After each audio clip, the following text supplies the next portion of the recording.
I'm in South and I got issues. Oh yeah, those are good because the only now there's none of that. Today's issue is Between Demon and Angels, Volume 1, aka Book 1 and 2.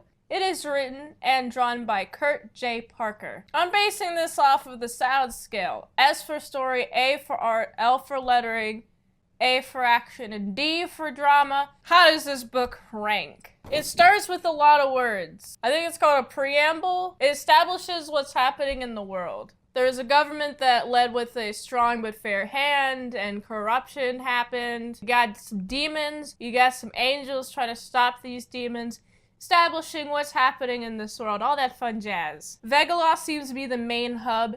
It also is the basis for the direction in this book.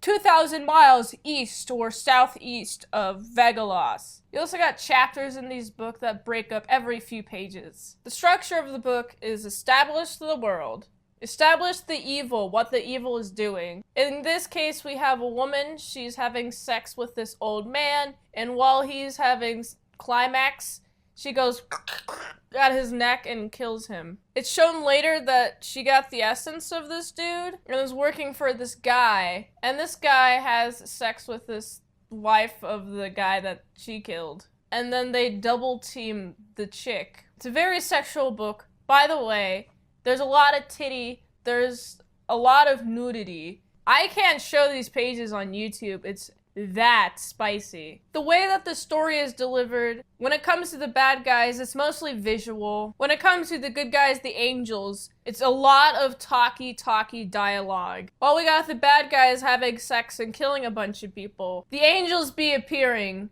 by showing up as bursts of light, and then boom, they're there. And I swear, in this entire book, it's the angels looking for more people. Meanwhile, we have a bunch of the demons. They're causing a bunch of mayhem. We also meet a man. He rides a horse, and he has a wolf next to him that glows. I guess the man with the wolf is some sort of detective looking into what happens at the very beginning of this issue. The demon lady who killed the old man. Now we got these people discovering the old man's body. And we've started the investigation. That's the story for this issue. The most interesting parts has to be what the demons are doing. I don't care about angels walking around. They're not doing anything remotely interesting. But the demons, they're straight up killing people. Why are they killing this particular man and then the wife of this man? Why these two? Other than that, the story doesn't connect to me that much. Let's talk about the art though. The strength is definitely within the landscapes. The people, I feel like, are drawn inconsistently. Depending on which angle it's taken, I feel like the people are drawn inconsistently, especially the jawline. Depending on which angle the face is at, it could be a completely different shape of face. And honestly, that's minor compared to the major thing that I noticed. It was colored in a way where we have major shadows on the face, aging the characters. We got the Lady Catherine. She looks like she's in her 60s. She didn't age well in her 60s. She's supposed to look like that. It is not just her, it's the other characters. There are some angles in which, oh, there's some cute girl over here. She looks kind of young. She could be in her 30s. And then, same character, different angle. Oh, she looks to be in her 50s.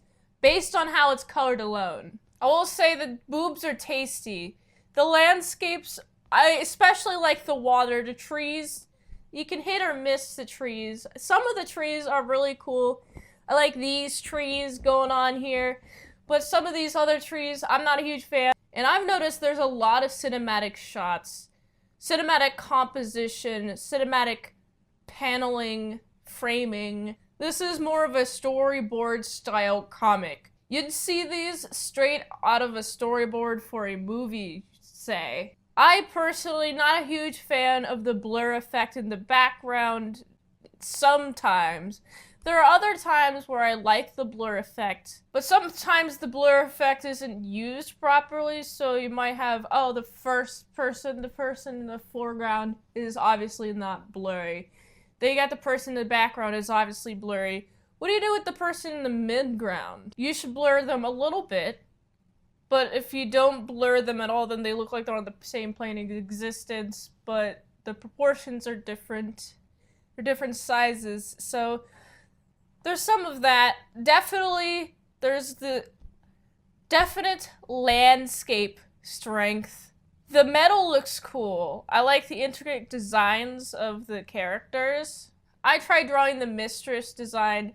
Very complicated, but also mine sucks. I did this in like half hour. I was just like, gotta go quick. And I decided to copy the art style of the comic book, so this is what it is. This is the mistress. I like the mistress a lot. I want to know more about the angels' design. I want to know more about everybody's design.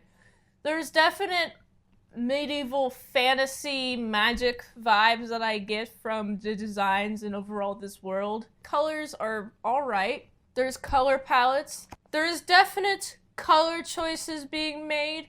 When we have the demon scenes, they're very dark, high contrast. Yellow is the highlight, blue is in the shadows. We overall got the color palette of red, orange, and yellow. Beautiful color palettes. Pretty good shading when it comes to the colors. When it comes to the angels, very bright, very wide. Also, I should mention when it comes to the demons, everything is surrounded in darkness with them. It's very focused on the demons instead of the landscape. And it's also very spooky. I especially like the demon teeth. They're cool. I like them. They're spooky. Serves its purpose. I feel like this part of the book, when we got the demon teeth, it has to be the spookiest part, and it's really supported with the artwork. But the angels, yeah, very wide, very bright. The color palettes, very cool, versus the color palettes for the demons are very warm. The horse looks decent, and bravo to the water. Really good water in this one. The dialogue. There's prose dialogue like you'd see in a traditional novel. It's also underneath each panel instead of the traditional speech bubble like you'd see in a storyboard for an animation. The prose adds some in between the frames. And also I should mention the black borders instead of white borders. But like no white whatsoever. It's just the art and then the black. There is no onomatopoeia whatsoever in this book. This feels very experimental. This feels definitely not like a traditional comic book. I'd be more open to this experiment if the story was more compelling. There are some moments when we have the two characters in a panel, and it does that for multiple panels, and it doesn't show which character is speaking.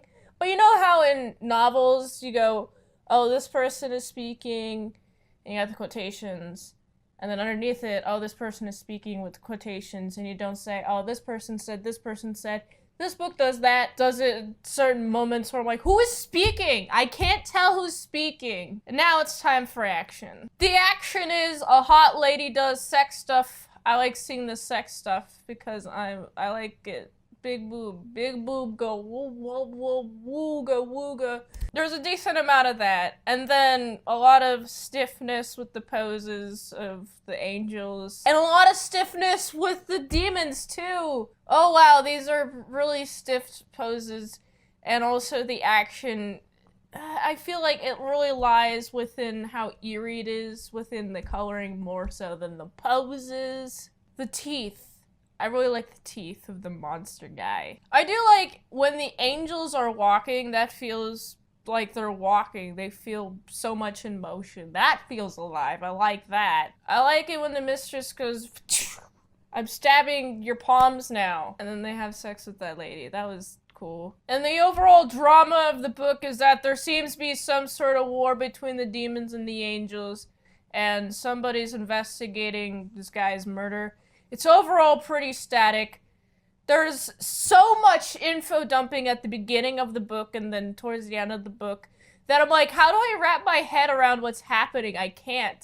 I can tell you what I wrote down because I was going through this with a fine-tooth comb. Okay, it's time for me to write down what's happening in this world.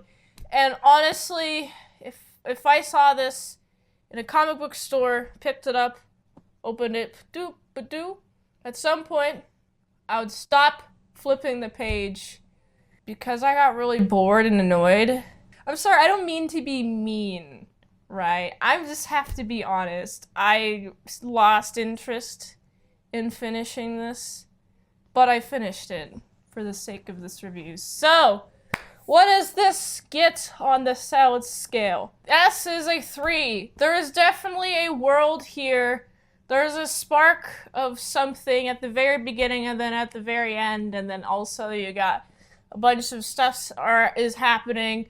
There doesn't seem to be any plot motivation whatsoever, or character motivation of any kind. It's just a bunch of people talking, and then, oh, something bad's happening. We got the demons, they're killing people. That's interesting, but I wish the book did more with that. There are some interesting tidbits here and there. I just wish that there was some better execution, so the story gets a 3. The art, pretty stale poses. The color's alright. The landscape's alright. There's some strong moments in this, and then there's some weak moments in this. I overall don't like how the faces are shaded and highlighted, but overall, I didn't notice any glaring anatomy issues with it. It just felt everything was so static in pose and in action, but Big Booba is good. I like Big Booba. So I'd give the art a 3. And then the lettering, it's definitely experimental, but I feel like if you did some sort of text bubbles, or, I don't know, if you want to continue with this style, break up the panels more, focus on each character who would be talking. There's just a lot of ways you could improve this, but there is the idea there. I wouldn't call it like a comic book thing, though. I'm kind of review a comic book. I'm not reviewing storyboards, okay? So the idea is there. The letters are there. It could be improved a lot by having it fit the comic book format. But I do enjoy the paneling. I wish there was any onomatopoeia whatsoever, so I feel like I'm in a lived world. There is a clear direction, though, that's for sure. So I've got to give the letters, it's a 2.5. And then the action. The demon stuff, I liked. I liked the demon stuff a lot. Big demon stuff lover, I am. The angel stuff is kind of bland because they're just trying to find each other. And I feel like there could be something done with that. I like the idea, I like the core of it. I really feel like this comic book, there is something there in the core, but the execution overall is just not there fully. I just flesh it out more, like really flesh it out. But mostly just focus on a character, like their journey through exploring this world as the audience is as well. Have the audience feel what the main character is feeling or something. I don't know. There's not really much character to latch on to. It's just a few characters, they're doing something, there's a story happening, but not really an emotional pile through. Oh yeah, it was on action. Oh, the action of the demon stuff is pretty alright. It looks not too visceral, but it also doesn't look pleasant, and then a lot of walking. So I'll give the action, it's a 2.5. And then the drama, like I said, we got a whole demon angel thing happening here, but I feel like I should be more excited about the drama, but I'm not exactly excited because of the way that it's executed. I just feel like I just want to put the book down and never touch it again because I'm not interested. You know what's worse than love and hate? Apathy. I feel kind of apathetic towards this book. So for the drama, it didn't do a good job hooking me in, so I'd give it 2. So what is this book get on the salad scale? This book gets a 13.5 out of 25 on the salad scale. And this has been Mint Got Issues. Oh yeah, those are good because the OG